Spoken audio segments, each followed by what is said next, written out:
atay na ano? Na manok? To? Walang atay na manok? Ito na lang pala. Ito pala atay na manok. 210. Ano lang? Ilan? 100 lang.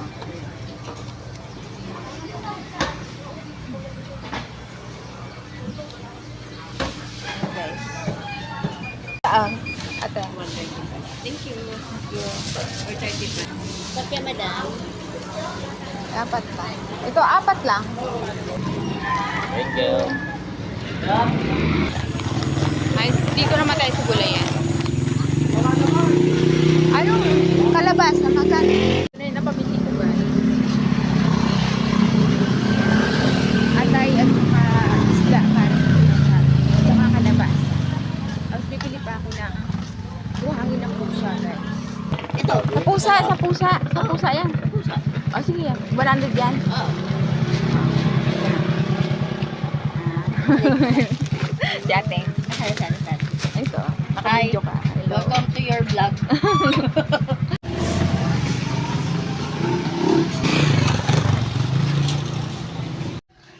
So guys, malapit na ako sa bahay. So guys, ayan, nandito na ako sa bahay. Napagod ako doon. Ang bigat ang dala ko. But anyway, mag-ano muna tayo, magluluto muna tayo ng, of course, ng pagkain ng pusang atay at saka kalabasa. So let's go.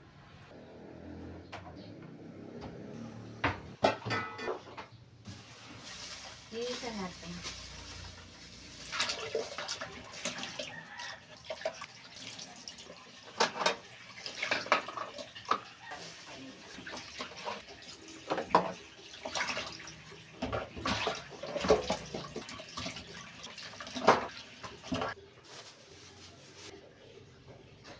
Natin muna.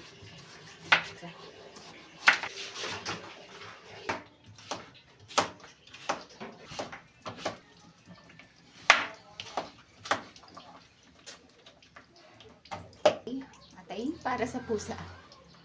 Ayan.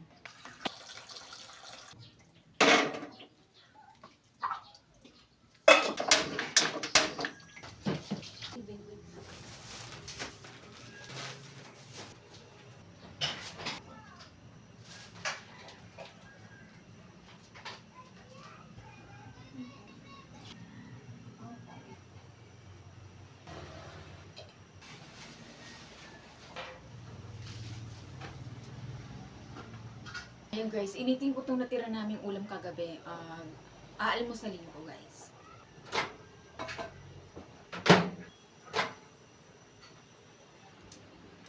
Ayun guys, kain tayo ng almusal. Ito yung rice ko.